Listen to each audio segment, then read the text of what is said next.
Welcome back for the second try of this interview with my good buddy Dominik Pilat. He is the Senior Director of Strategic Partnerships over at Link Labs.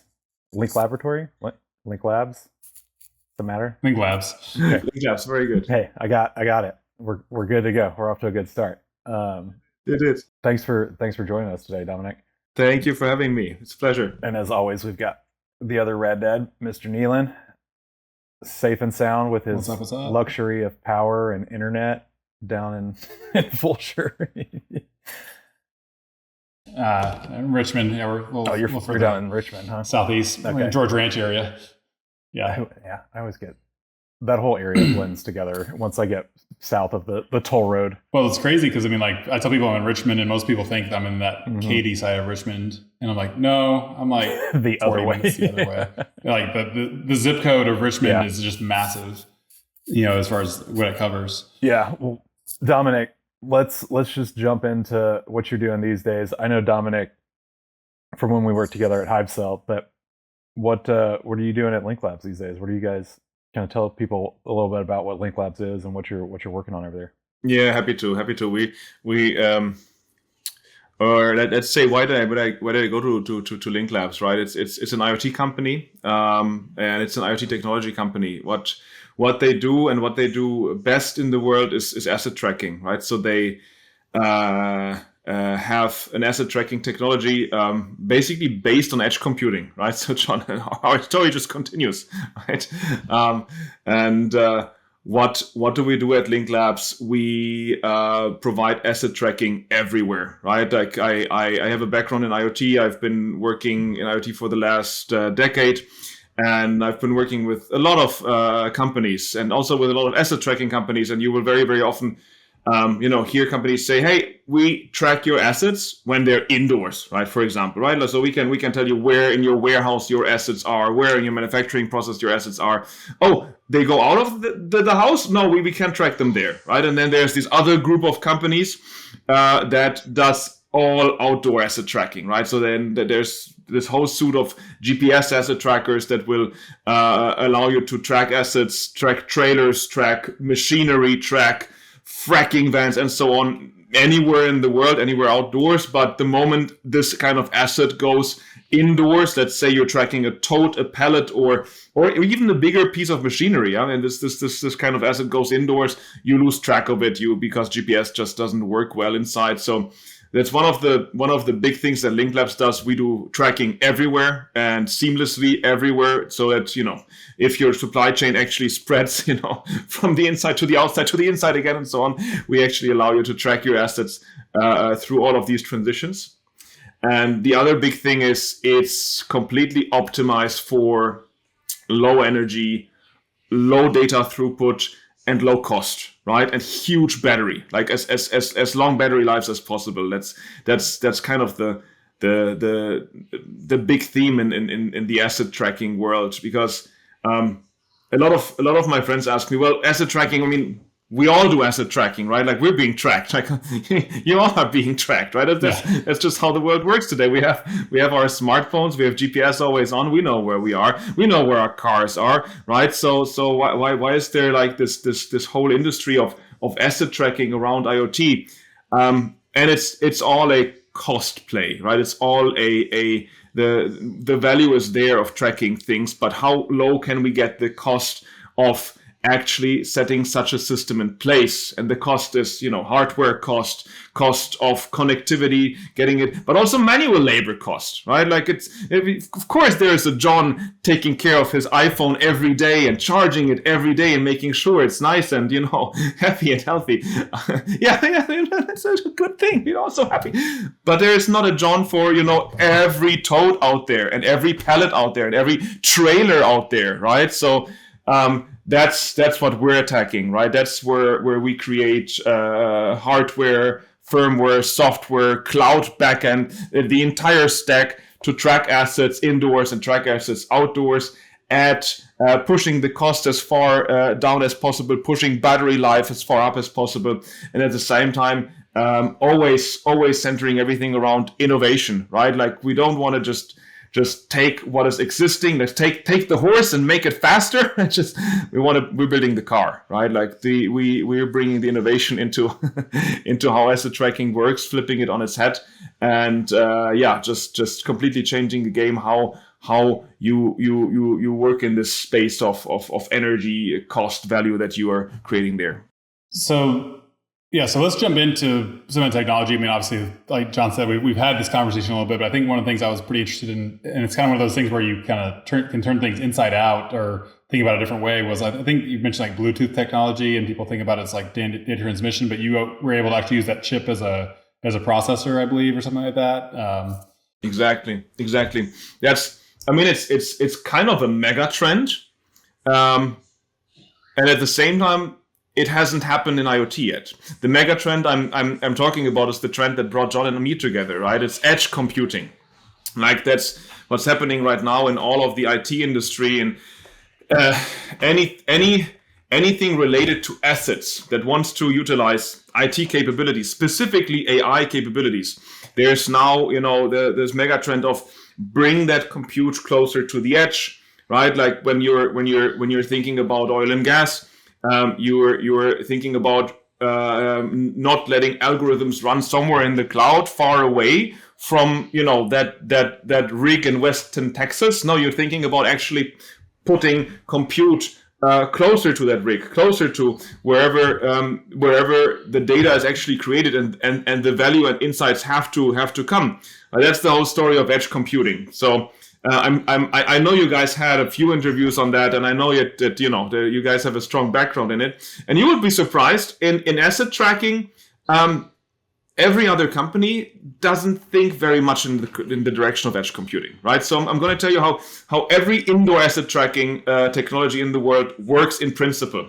You have something that goes on the asset, right? So when I'm saying asset, I'm saying this is my tote, this is my instrument, this is my let's say my oscilloscope that I need, and need to locate. My respirator that I need to have somewhere in my warehouse, but that goes to my patient at some point. Or just my pallet that holds other goods inside. If I want to locate them indoors, let's say in a warehouse, what I do is I put an asset tracker on them, right? So in that's, it's a little piece of hardware. It can have different form factors. This is one of ours, but what I'm going to describe is how every other asset tracker works first, right? So the entire asset tracking world works in a way that these guys beacon out a signal, right? That signal can be Bluetooth, for example, Bluetooth can just scream and say, "Hey, I'm here. This is my identity and I'm here." And then you have infrastructure in the warehouse, in the room, like a grid of readers that just listen and say, I'm just going to listen to everyone screaming. I'm going to note and write down their identities, and I'm going to also write down how loud are they screaming, right? So I hear John very loud. I hear Bobby not so loud. And then there's the other guy, the other antenna who says, well, I can't hear John really, but I hear Bobby really loud, right? And then they send all of their data, these readers, to some centralized server or cloud. And that server then says, well, if he heard John loud, and John is probably closer to this antenna, and Bobby is probably closer to this antenna, okay, this is the positioning, right? That's how every other technology works in principle. There are details on how they do the ranging, on how precise you can go, but it's centralized, right? It's the cloud architecture. We're shoving all the data into the cloud, and then we're going to see what we do with it. And it's fine, right? It's absolutely not a bad architecture. Just as cloud versus edge compute, there's no right or wrong. There's always what's better for the use case. But what's the big drawback? The big drawback is all of these architectures pollute the network, right? With tons and tons of data. You have one of these, 10 antennas pick the signal up, and 10 antennas send their reading up to the cloud. You have 1,000 of these, all of a sudden 1,000 times 10 or times whatever send their data into the cloud, the raw data, right? So these systems have a bottleneck. They aren't as scalable as the alternative, which I would present. The consequence is you need to put a lot of networking infrastructure in place, right? So let's say I want to install this somewhere. I have a serious IT operation. I need to make sure I have wiring, connectivity to all of my readers, because these, they need like a strong backhaul in the back end. And you have dumb little devices over here, right? These guys, in many cases, they can just scream, right? And that's what they do. Like every 10 seconds, they scream, meaning they don't do much for battery optimization, right? Of course, like the truth when you go out there is that they other manufacturers try to build in as much intelligence as possible, but it's just limited to a certain point. So that's how the world is. And now, what does Link Labs do? And what does Link Labs do using edge computing? Link Labs flips this entire architecture around. This guy is smart, right? This guy, the asset tag, is where most of the compute, or a big part of the compute, happens. And the things in the room are the dumb things, right? So instead of having a reader in the room, I have a beacon in the room. Let me show you. Okay. So yeah, not Yep. sure because Yes. I unplugged my good microphone now. But this is how they these beacons look like. Very, very simple pieces of infrastructure that just need power wired to them. They're not connected to a network. And now I will switch to the other microphone again. Oh, that was so elegant of me. Yeah. Can you hear me again? You're good. Okay, perfect. Very good. Now everything else in the room is the thing screaming, right? So the beacons are the ones screaming, "Hey, here's your reference point. I'm yelling it out to you." And these guys are the intelligent ones. First of all, why are they intelligent? They have a Bluetooth chip, right? That's just standard, right? Like every device that has Bluetooth has a Bluetooth chipset inside. A Bluetooth chipset is not just a radio, right? That's what it's used mostly, but it also has CPU, it has RAM. It's like a 1980s computer, tiny in this little enclosure here. And Link Labs utilizes that, right? So Link Labs we put our own firmware onto these chips, and we make this tag smart, meaning that he's the guy listening. He's the guy saying, "Hey, I hear all of these reference points here, and this guy is the loudest. Okay, that's my position." And that's the only information it sends up into the cloud. Meaning that, first of all, we reduce the traffic over the network immensely. Like it's by a factor of 100 up to 1,000 reduced traffic over the network. We make the system ridiculously scalable because the limiting factor, the cloud compute, has been shoved over to the edge. Meaning that if I want to add 1,000 assets, I can add 1,000 assets because I'm adding 1,000 compute machines that do the additional work of figuring out where these assets are. If I want to add 100,000 assets, sure, I'll just add them, right? It's me adding more compute while I'm scaling the system. And a big consequence is we don't require integration into anyone's network, meaning that we bring our own, not basically, but we bring our own network, right? Like wherever we deploy, we bring our own long-range LoRa network and our own cellular gateway. We bring our own connectivity, meaning that everything that requires location or every piece of infrastructure that's required for doing the ranging, doing the location, is brought by us, managed by us, and completely off the grid. Which means for all the IT directors company, out there, oil and gas companies that don't want you to hook into their network. Yes, exactly. For them, with every other technology, they need to worry and say, well, every one of these readers is a potential hop for a hacker to jump into my network and be on a trusted device inside my network. Right. If in any case a hacker should make it through our security layers, and we pen test our stuff, right? And we have, of course, security certifications and systems in place. If a hacker should make it onto our gateway, it's a physically separate network from anything out there. So highest security regarding your network. And so all of these little pieces of this one fundamental change, moving compute to the edge, allowed us to build a system that is far more scalable, far lighter to deploy. And what I didn't mention so far yet, also far longer in battery life. These guys can now be smart. They can make smart decisions. For example, many of our customers in warehouses say, I don't want to know its position while it's resting. I don't even want to know its position while it's moving. But the moment it's stopped, I want to know its position, right? The last position after stop. Absolutely.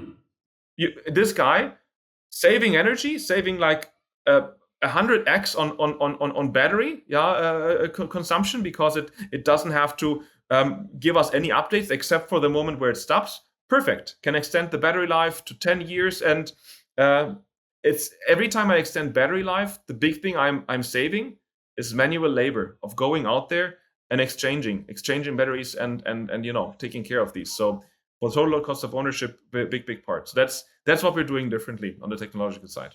Yeah, that's when you first told me about how y'all were doing it and what you were doing, I was like, man, that is, I'm a big nerd on engineering design stuff, and I'm always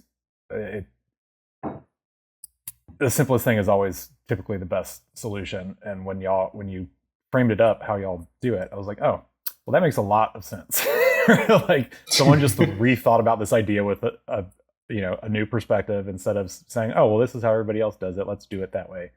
And I mean, Bobby and I when we worked together, we had all kinds of IoT assets out in the field. There was a rental company, and tracking those was a nightmare. And to be completely frank, because it's just all about people filling out forms is the way that most people track assets, right? Like, and then it's like, yeah, okay, well, these are outdoor, right? So if we wanted to do that, then we need to put a GPS device on them, which is expensive and battery consuming, which our device was already supposed to be low battery anyway. And so it's like, it's interesting. It's really interesting, because I think there's just so many applications of this. I mean, I've been texting you one.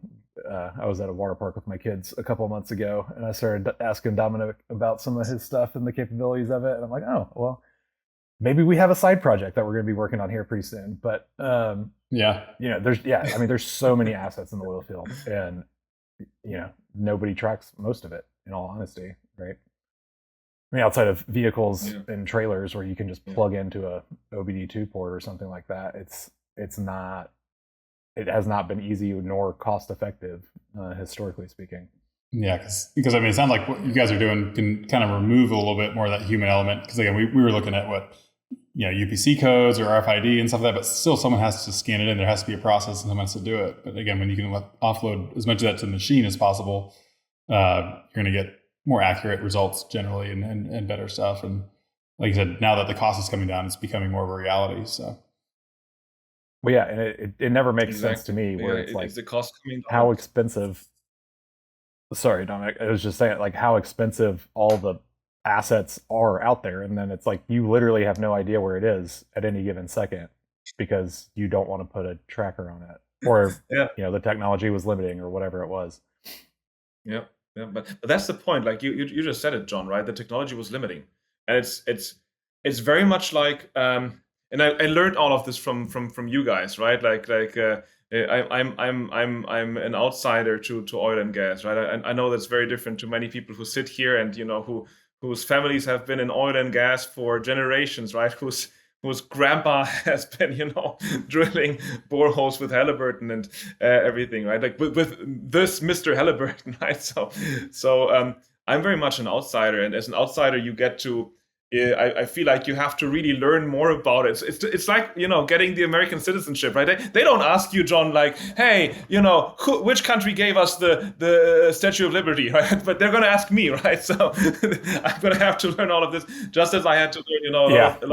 No, most Americans would absolutely fail it. But it's wonderful, right? I love learning, and I learned that fracking, for example, hydraulic, and it was bronze.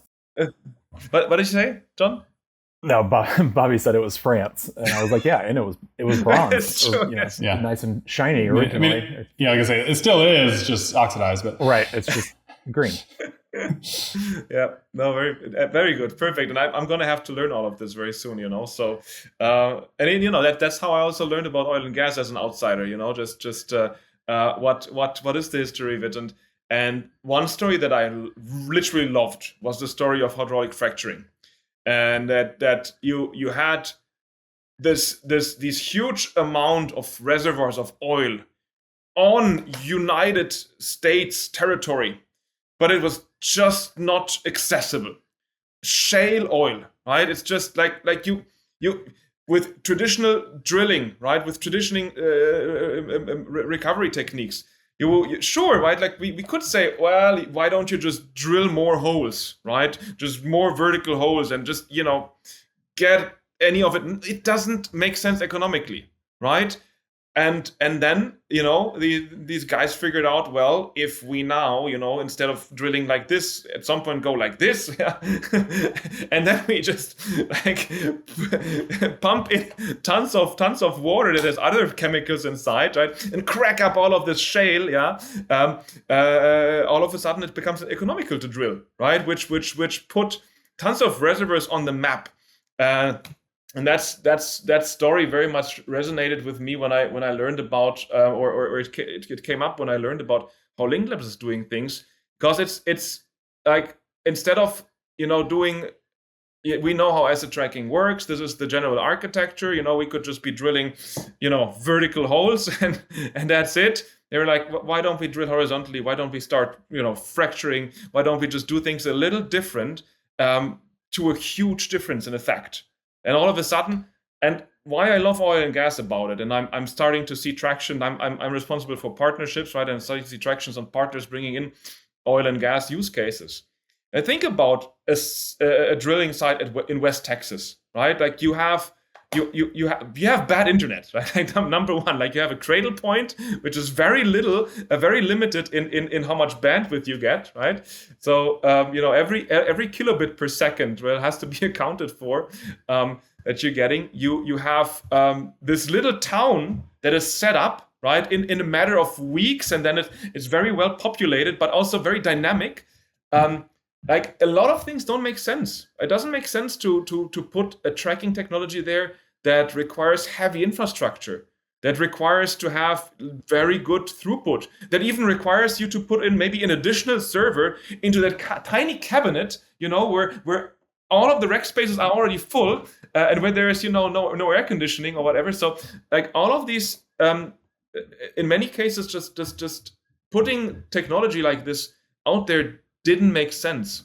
And now these differences, Yeah. like us, instead of megabit per second throughput, we require kilobit per second, right? We bring our own internet that is an LTE-M card. LTE-M is low throughput, low energy, an IoT connectivity standard. All of a sudden, this makes a huge difference. Like this might not be relevant to a company that is located somewhere, in I don't know, central Michigan, where they have great bandwidth, no problem, right? They might not care about that unique selling point, but that rig site, for them, it's the difference between it's at all feasible and it's undoable, because there are just these specific requirements that can't be fulfilled. Yeah. Let's talk about your time prior to Link Labs. You were at Kelvin last, or most recently, right? Yes, perfect. Which is also kind of in that pseudo IoT but analytics role. What kind of fun stuff did you work on while you were over there? Because you always work on fun stuff. Yes. So easy Kelvin, to ask. First of all, I only get to work on fun stuff. Like I don't know. At some point, I decide I'm not gonna, waste my time on anything that isn't. And so, yeah, I was very fortunate that I had found Kelvin. These guys are basically an edge computing software / industrial IoT platform, hyper focused on oil and gas, right? So the big thing was something I loved, and you guys know my CEO, and he coined that phrase, turning models into actors, right? And turning models into actors specifically for the oil and gas space. What the value proposition is of Kelvin is to take AI models and operationalize them to create real world impact. And the way that we had done it was, or the vertical that we had done it best in or most in was or still is oil and gas. So like one of my favorite projects that I was in charge of when I was there was optimization of PCP pumps. So you have coal seam gas. And I know this is the Australian term for it, coal seam gas. It's a different term in the United States, right? So you have these coal reservoirs that hold gas that you can free up. And I'm lacking the American term for it, but it's not coal seam gas. Do you know how it's called? Coal bed methane. Thank you so much. Yeah. So you have these PCP pumps, right? So what do? Well, if you just open up the reservoir, the gas pressure is strong enough to just press out all of the production gas and all of the rest, that's in there, specifically water, right? Groundwater. And the older your reservoirs get, the more they just clog up with groundwater to the point that they would just stop producing at all because of groundwater just clogging it up. So you put in these progressive cavity pumps, the PCPs, to pump that water out. And there is a Goldilocks speed at which you want to run them. That Goldilocks speed, if you run them too slow, of course you don't get the production that you might be getting. If you run them too fast, you're wasting energy, and the other part is you might be damaging the reservoir by having too much drawdown. And so that's a big job for engineers, right? They would be looking at trends. They would be monitoring. Every engineer would be monitoring 10 to 50 wells and would just gradually make changes on this one parameter, pump speed, right? Just, okay, this well, I'm looking at all of these trends. I'm looking at the water trends. I'm looking at the gas trends, and whatever else is pressure, right? Casing pressure and so on. And I'm making an educated decision. Hey, if I now reduce my my speed, for example, I should be getting the same production, but I'm protecting the pump, right? It's always good to run the pump a little slower. It's a pump protecting action, and so on. And I make these decisions, and I make them for the next week, right? So for next week, I'm just adjusting 10% slower, and the pump is going to run. And in a week, I'm going to check in because I don't have time to do it more often, right? Because I'm just it's too busy. It's too time consuming to do all of that. My favorite tool as an engineer, I'm using Excel, right? So I have all of this data somewhere, and maybe in some SCADA system or whatever. But in order to get and step up my game from just looking at trends, I might be pulling some of that data into Excel and make smart decisions there. Now, first thing, varying on how good I am as an engineer, I might have the better Excel sheet or the worse Excel sheet, right? Maybe, if I talk to my colleague, now they also have the better Excel sheet because I send it to them via email, right? So it's very, very also person dependent who is doing which optimizations. And yes, it also depends on, how good I am just today, right? Like every one of us has good days, every one of us has bad days. Sometimes I have a little more time to do the optimization, sometimes I'm not. So that process, it just screams to help with modern data techniques, modern analytics techniques to optimize that. And we were lucky to have found an engineer/data scientist who partnered with us, who said, hey, I actually figured out some algorithms who help optimize PCP pumps, right, in these situations. And to that point, he said, well, we can figure out how what he was able to show now, or back then before he used Kelvin, was, hey, if you had used my algorithm, you would have been able to, make smarter decisions, adjust the pump speed and so on. And you would have, saved so and so much energy if you had done it in the past, but the past is over. So you can't, right? So that was a nice, a nice situation to start from. And the thing that Kelvin does is create the entire infrastructure layer to take these kind of models and push them to the edge where they can actually interact with that pump, with that machine. With the control Right. So layer, right? we would That's so have, big. or what we did, we set up and do the control exactly. Yeah. Right. So not only get a live stream of data, not data that's going through I don't know how many hops, losing information, losing latency, and so on. No, I'm first of all, yes, I'm getting the live stream. I'm getting the actual PLC, RTU, whatever data, right? That is provided from the pump. And yes, I have a feedback. I can control. Obviously, they would have never let us control right out of the gate, right? So the very first step that we did in that project was we have built we have given recommendations on the user interface.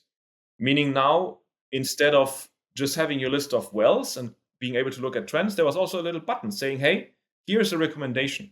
That AI algorithm, right, has now made a recommendation for you to speed up your pump, slow down your pump, or do nothing. And here's the reason why, right? So first thing, now me as an engineer, instead of having to do all of that work to come up with a recommendation, I'm reviewing a recommendation from an AI. Right. I'm saying, hey, is this good? Is it bad? I see all of the trends. Nice, accept, or not so nice. Let's give feedback, decline. Completely different workflow. I have one AI, one model that I'm optimizing for all of the engineers. All of the feedback is flowing back into this model from these engineers. This model is learning, right? Like we had an acceptance rate. I think we started out pretty high. Like our partner had already produced a very decent model. That was, 80% acceptance rate. And we got close to 99%, right? Where they said, hey, this is really great. At which point they were like, well, a human wouldn't do better. So what now the next logical step is, the next logical step was to say, now we go to closed loop, right? So the engineer can just decide, okay, I'm confident with this well, I'm confident with this well, and I'm putting them into closed loop. And now I'm not even reviewing anymore before the change is made. I'm just reviewing in bulk after a week. Hey, how has this algorithm performed? And the algorithm has made changes, right? Has made maybe daily changes or every 6 hours changes. Instead of me doing them once a week, I could now make micro changes to actually react to environmental conditions. And now, instead of me as an engineer being limited in scale to 10, maybe 50 wells, I can handle way more wells because I'm bulk reviewing what has been happening, what this AI has been doing for me. And so extremely valuable technology, like the thing that you're able to do utilizing this technology, it's amazing, and it's very much something that other departments in a company would get to know just through the general AI mega trend, right? Like where we all of a sudden notice, I don't know, I have these 1.5 hours of podcast and I'm putting them into this engine, and all of a sudden I have like 5 short clips, right, that are cut for me with captions and a transcript. Boom, I just have to review and can push it out there. That's available to marketing today, right? But for oil and gas, for an engineer, like that's not something that they will find, on a LinkedIn post, where thousands of people, can just benefit from it right away. So companies like Kelvin, they open up this whole world, right, of these machines that were so disconnected from this world of AI to reap those benefits, and we see them today, and we see how they, are being realized today. So yeah, it was a great role, a lot of fun with Kelvin. Yeah, I think the interesting thing there too is like this, it's the impressive, like in the moment being able to scale out and like institutionalize that knowledge and then be able to scale that out across like a field and like maybe pick a best in breed kind of way of doing things. But is then like, I think one thing that's been going on in oil and gas is that great crew change type thing where, again, we can take some of that knowledge, and if that person either leaves the company or leaves the industry or retires, like you can retain some of that, and it's codified. Is I think really valuable. Absolutely. That's a big one. So, anything that's, I guess that's a trend in any industry and in any company, and it was just able to be realized a little faster in other departments, right? Like let's say I'm a very effective sales company, and I figure out a very effective sales process. And all of a sudden I start codifying that. I'm starting to write down this process. I'm starting to write down scripts. I'm starting to, all of a sudden I can scale my best salespeople to, this huge sales force of people on the phone, calling out and, getting good reactions. Like the whole Wolf of Wall Street story was just, be able to do earlier there, right? Because we had just a technology set that could support these processes really well. And then there are the processes, where writing this script, it just wouldn't be that simple. And scaling it out, also wouldn't be, right? So that's this big value proposition of IoT, opening this general idea of knowledge management, of codification, of the utilization of math and machine learning and AI and so on, up to this humongous set of the world of physical assets that has just been completely separate from that other world until now. Got a question for you on the since you come from the manufacturing side originally. That's where I think that's where you and I first connected, because my first internships were in manufacturing, and so it's like, oh, I know I'm in good hands with this guy who has worked with all the incredible German manufacturers overseas that manufacture awesome products. But I'm curious to know what your thoughts, like, what are some things you see in the like industrial manufacturing space, specifically around like this automation, controls, these closed loop processes? What do you see some things that they're doing that you think would be like really, really nice fits, strategies, whatever it may be, but like kind of in the energy space, now that you've had some experience on the energy side as well? Because everyone in the energy industry, right, is like, do not touch my shit. You don't touch it. Don't be in my network. You're not going to control anything. Like, they don't want anything anywhere by anybody. They want, the IT guys are Lord Almighty hovering over every piece of thing that could potentially, be hacked ultimately. And so I'm very curious, because a lot of people think that they get jaded on our industry and they hate how slow we are and all that stuff. But when we worked together at Hypesell, I realized that we're not as bad as we think we are in a lot of senses. But I always like to look externally for, what are other people doing and why can't we be doing those things, in a lot of cases. Oh, I think you can. So not just you can, you are. Like, it's any industry I've ever worked in, and like, again, I was always on the vendor, consultant, and so on side. So I got to work with many companies in many industries, and I would say 99% of the companies tell me, well, maybe our industry is a little bit behind biotech, manufacturing, oil and gas, everyone. Maybe our industry is a little more behind than others. I guess it's just the grass greener on the other side, kind of thing. So and also the other part is, let's be honest, it's, you always present your best project. You always, like, if I'm a German manufacturer, right, a car manufacturer, I will present to you the great project I have done here, right? That is super great AI and everything, but not mention that, I don't know, maybe like 20 other lines, and I don't know, like 10 other factories that are somewhere else are working the same way as they used like 30 years ago. So yes, of course, that's just how we present ourselves. It's the LinkedIn effect, right? On LinkedIn, everyone else is more successful than I am, right? The moment I have a beer with them, I figure out, oh, I'm pretty good. And I guess that just might be contributing to it. But yes, of course, right? So I come from the land of sauerkraut and bratwurst, and there, yes, it's very strong manufacturing, right? Like, Germany doesn't have any natural resources they can, export or stuff like that. Like, we Germans had to become inventive, had to become very, very good at a lot of stuff to be, recognized by the market, and they are, right? So it's a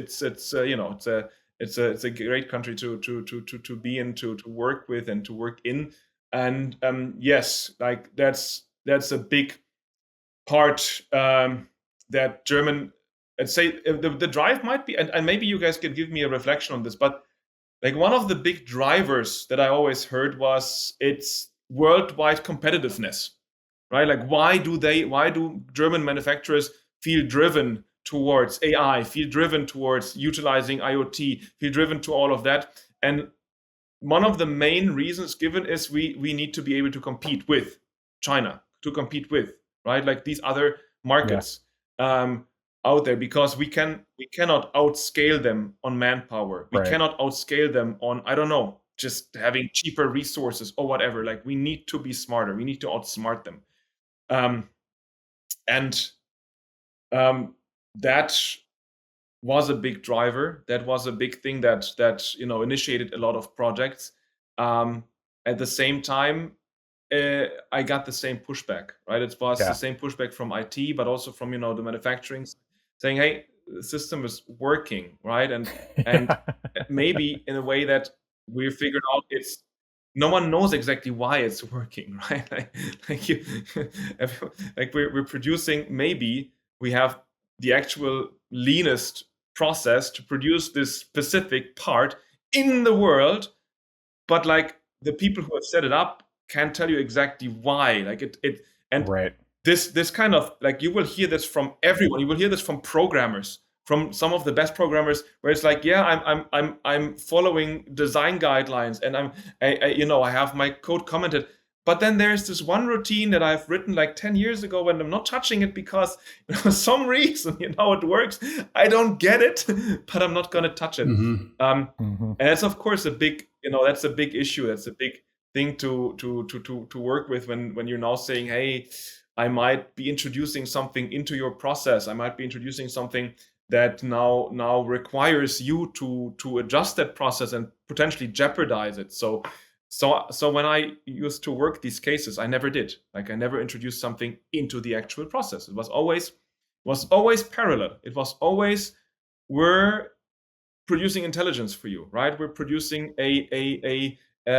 like the project that I mentioned before in oil and gas with Kelvin. It was the first time I actually did closed loop, right? Like every time before, it was human in the loop, right? It was always, here's a recommendation for you, human, and you take action.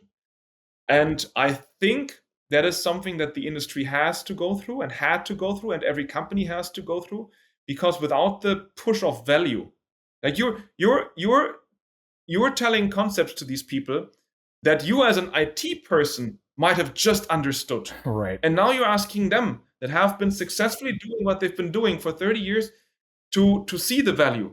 They have to feel it, right? So that was always the first step, and they were very, very open to doing these first steps. And now I know from colleagues who are continuing these projects and who are still in the industry, specifically in Germany, that manufacturing companies are going down that route. However, when I started working with John here on oil and gas, when I first dabbled into it, I could not see a significant delay, honestly. Like it was the same things that oil and gas that these companies were doing, right? Some companies were very clearly saying, now we need to start doing capturing the insights, getting the recommendations from AI, and so on, and they were doing it. Some other companies were going even a step further, just like the company I mentioned with the PCPs, that are actually going to do, that are right now using closed loop control AI systems. So I would not say it's a delay, but the conditions are different. Yeah. Right? Like if you're, and right now, like while we were talking, when I was saying oil and gas, I was actually thinking upstream oil and gas.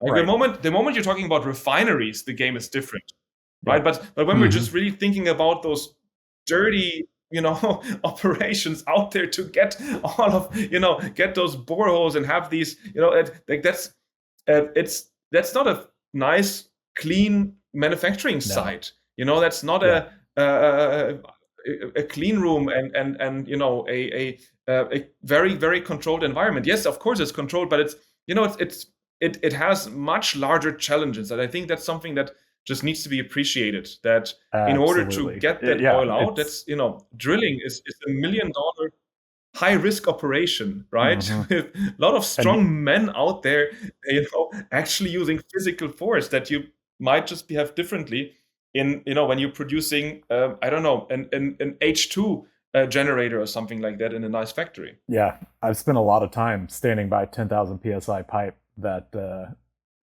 looking back, I realized that, this is a lot sketchier than I realized it was in the moment, right? Like 10,000 psi will cut anything pretty much in half. And so it's, yeah. And then you taking out all the dangers of it, right? Then it's like, the way I describe it is you're taking a industrial process, like a manufacturing process, and you're just moving it around in the middle of nowhere with limited resources. And then you have to tear it down every 2 or 4 weeks and move it again.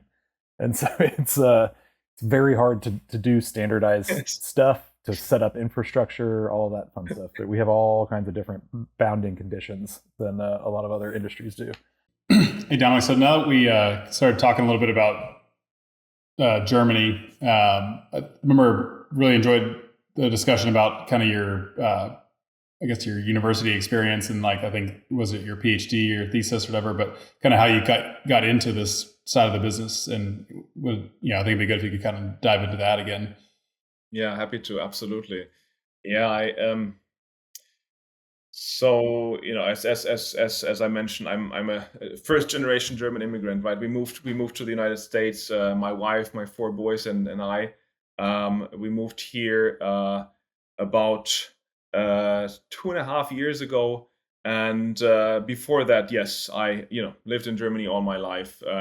Myself, I was a child of Polish immigrants, right? So I immigrated to Germany. I'm to the United States, and they, we were a working class family, right? So I didn't like this whole notion of higher education was more of a fantasy, right? Like doctors, right? Someone with a doctoral degree, they were seen as superheroes, by my family. Like it's something unachievable. And well, thankfully, right? Thankfully, through that education system, that allowed me to get a good education in Germany, I was able to enter university. Well, first the drive. Where did the drive come from? The drive was I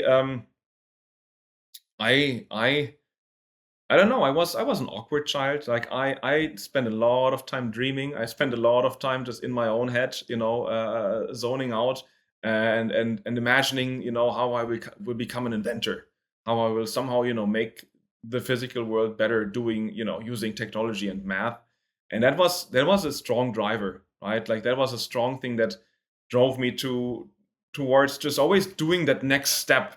If you had asked me back then, that with my age you will be living in the United States, being the director for an amazing IoT startup, I would have laughed. I would have said, what? That doesn't, that's unachievable. But it was always like, I don't know, I was doing the next reasonable and best step towards this dream of becoming an inventor. And the first step was physics. The first step for me was, you want to learn how the world actually works. Like there's so much out there, so much opinion out there on how the world should work, so much opinion on what we should be doing, where I was convinced, no, there must be like underlying principles. Like politicians can't just make up how the world works. No, there needs to be like an underlying truth, and there is, right? So and there is a whole body, there's of equations people for that, trying to figure the truth out.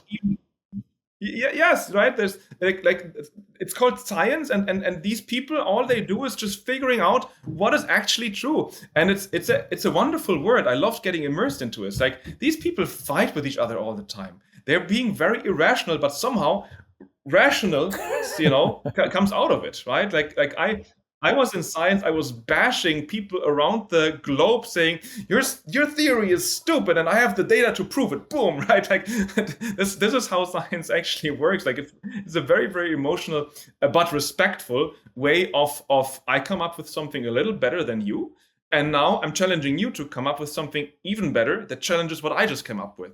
And it was tremendous fun. I got to build machines that would uncover a little more of the truth. I actually built a machine that could measure forces in super high pressure environments. So you just mentioned 10,000 psi, right? Like I built the first machine worldwide that could measure forces at up to 15,000 psi, right? So if you're thinking about, I don't know, I'm pressing fracking fluid right down into that borehole, and then I have all of these additives that go into these cracks, and then they are attached there. Why? Right? Like what is the specific characteristic of that force when it is pressurized, like between the cracks and the additives, and when it's pressurized to 10,000 psi, right? Like how does it behave? No one knows, right? Like no one could, and I built the first machine that still wasn't able to measure it for borehole, systems, but was the first step towards this kind of goal.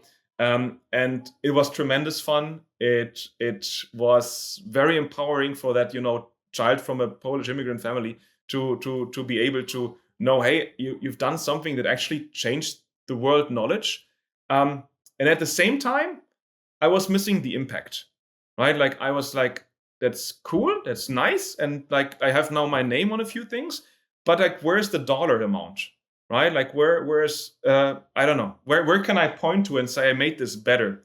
And after talking to my wife about it, we were like, yeah, you have to go to industry, like you have to actually go and make things happen.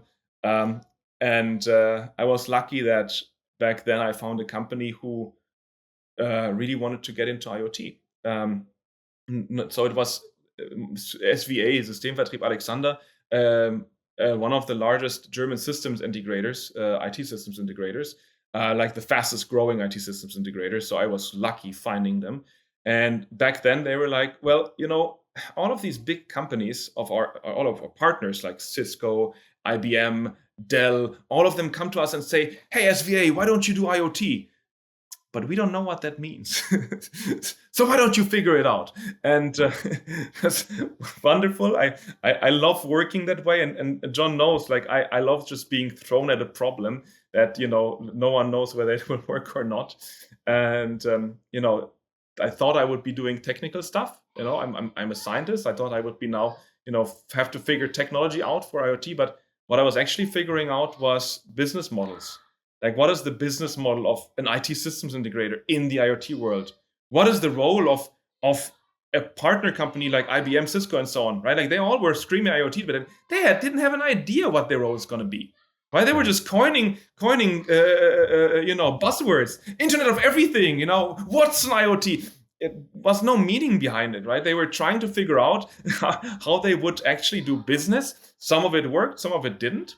And I was in the middle of that, figuring out how will customers use it, right? Like way back then, it wasn't the bloody beginning of IoT, but it was still very beginning. Like most customers were still figuring out what kind of value can I get from it? What does it even mean? Yeah, in many, like every 9 out of 10 conversations started with first, just education. Just what does AI mean, right? Like way back then, data science, machine learning wasn't a thing, and so I fortunately could grow with the industry, and very very early on found myself having a nice consultancy around IoT, built at that German systems integrator. We had 20 people that were doing IoT projects where we would take lots of great products from these vendor companies and bringing them to our customers and building individualized solutions for them, building solutions for manufacturing processes, building solutions for asset tracking based on these IoT technologies. And so, yeah, it was a wonderful way to learn in that industry and to grow in it. Yeah. And I would probably be still working in that role. But we wanted to go to America. Like my wife and I, it was always a dream of ours to immigrate to the United States. And that's the only reason I left that job. But then, I was absolutely into IoT, and from then on I kept working for vendor companies over here. There's a really good I'm going to butcher the quote, but it's effectively, if you would have asked your 5, 10, 12-year-old self, if you would show your 5, 10, 12-year-old self where you are at today, you would have blown their mind by all the stuff that you thought you wouldn't be able to accomplish, but where you're at, currently. And I think that's so spot on, right? Like, we're always trying to do more, and you get hung up in the race, and you don't really take a step back to realize, like, oh shit, I did do exactly what I wanted to as a kid, and I'm still chasing it. And like, it's always good to be appreciative of that.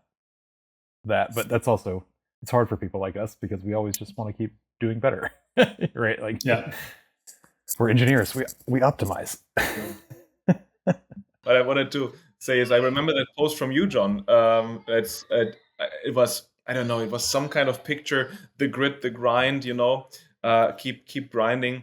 Where you I know we celebrated some success, and you posted it on LinkedIn that you just have to keep on grinding, but that's what we do every day. And at the same time, like you just mentioned, it's tremendous to see. Well, to both just be happy to feel good about what we could achieve, but also gauge what we're doing against those childhood drivers, right? Like, it's still, when I don't know, underneath all of this, there's still this child that wants to become an inventor. Yep. There's also this child that wants to, like, I have a bunch of like childhood dreams, like a handful core things that really drive me, and sometimes it's really hard to I don't know, cancel out the noise when you're making big decisions, right? Like, I'm gonna make another example and probably share a little too much here, but whatever, and it's gonna be I have this childhood dream of my wife and I sitting at this huge wooden table, right? Like, you can imagine the table is basically made of like a big tree cut in half, split open, and there's all our children sitting there with all of their spouses and their children again, which, like, over and over when we decided how to grow our family, there's always the noise saying, do we have enough money? Do we have enough time? Is the house big enough? Is the car big enough? And I don't know, how much will tickets to Disneyland cost? Like, all of that kind of noise. But once I cancel that out, there is this picture of this huge tree that tells me, yes, I do want to have a big family, right? Like, even if things are hard, I'm gonna, which is why we're having our 5th kid. It's gonna be a girl. Congrats, man. You got a girl? Congratulations. Nice, man. Thank you. In November, we will get her. So, fingers crossed. That's fantastic. But yeah, we're super excited about it. And it is that way of making decisions, right? Like, what is it that actually drives you in your core? Noise isn't that important, right? Speaking of girls, what actually you're running away? Mine just popped in here so I could open her bottle. Where are you going? You gotta come get it. No, I can't wait. Come say hi. I can't wait. This will be so awesome when I have my girl. Dad, you're embarrassing me. I can't wait. She's John. running around. No. They're great. They're awesome. They're very different. That's my biggest piece of advice. You probably already realize that because you have multiple kids anyway, but the boys are very different than girls. Yeah. In all the good ways. I can't wait to make that experience. I mean, we have one life, right? Like, it's I want to experience it all. So I'm happy that I will get to experience what you just said, John. I'm happy for you, man. That's awesome. Oh yeah, it's fantastic. Thank you. Roll into the speed round, Bobs. Yeah, let's do it. Let's see. All right, let's go. First one. I think we talked about this, but obviously no one else got to hear it. Who's some of your favorite social media people that you follow? I should have been better prepared for this question. Round 2 is easier. No, it's I know, right? I will have to look them up again, right? But number one, Rick Buloda, like this guy, and he's not an influencer or like none of the guys I will mention are influencers. These are just, I don't know, people that I picked for myself as authorities. And he's the guy. He did ThingWorks, right? Like he was the ThingWorks CTO, founder and ThingWorks CTO, which is like one of the IoT platforms, like way back when, I was starting out in Germany in the IoT world, we already knew, ThingWorks, they have their shit figured out, right?